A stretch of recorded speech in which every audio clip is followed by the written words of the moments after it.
আসসালামু আলাইকুম।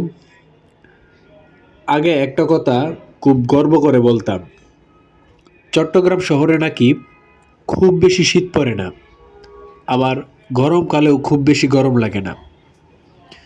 কিন্তু আজকে আমি এখন চট্টগ্রাম সিটিতে রাতে সাইকেল নিয়ে বের হয়েছি।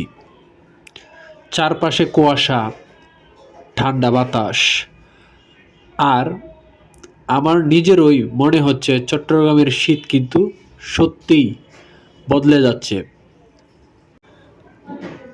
আজকের এই অনুভূতিটা আমরা অনুভব করব। আগে কি হতো জানেন? শীতকাল আসতো, কিন্তু সোয়েটার ছাড়াই দিব্যি চলতো। সকালে হালকা ঠান্ডা, দুপুরে রোদ, সব ঠিকঠাক। কিন্তু এখন শীতের প্রখরতা বেড়ে গেছে, কুয়াশা বেশি, রাতের ঠান্ডাও অনেক বেশি অনুভব হয়।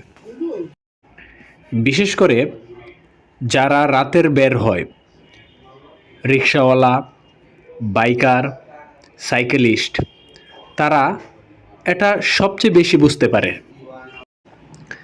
এখন দেখুন, চারপাশটা লাইটগুলো কেমন ঝাপসা হয়ে যাচ্ছে। কুয়াশার কারণে দূরের রাস্তা ঠিকমতো দেখা যাচ্ছে না। এই ঠান্ডা বাতাসের সাইকেলে চালানোটা একটা আলাদা শান্তি আছে।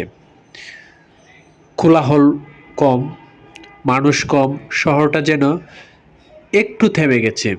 তাই চট্টগ্রামের নাইট ভাইব, যেটা দিনের বেলা বোঝা যায় না। আমার ব্যক্তিগতভাবে মনে হচ্ছে চট্টগ্রাম ঘোরার জন্য শীতকাল এখন সবচেয়ে বেস্ট টাইম। কারণ এক, পাহাড় ও প্রকৃতি, বাতাস পরিষ্কার, পাহাড়ে হাঁটতে ভালো লাগে, ঘাম হয় না। দুই, সমুদ্র এলাকা, পতেঙ্গা, ফজলেক, সি বিচ, বাতাস শীতে অনেক আরামদায়ক। আর তিন নাম্বার হচ্ছে সিটি নাইট লাইফ, মানে রাতের হাঁটা, সাইকেল রাইড, ফাঁকা রাস্তা, সব মিলিয়ে এক অন্য রকম অনুভূতি।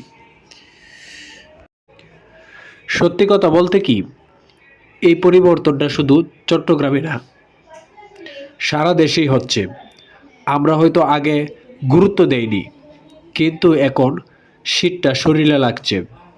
এই কুয়াশা, এই ঠান্ডা বাতাস, সবই আমাদের বলছে সময় বদলাচ্ছে, প্রকৃতি বদলাচ্ছে। আপনি যদি চট্টগ্রামে থাকেন, এক রাতে বের হয়ে দেখুন, হাঁটুন, সাইকেল চালান, শহরটাকে অনুভব করুন।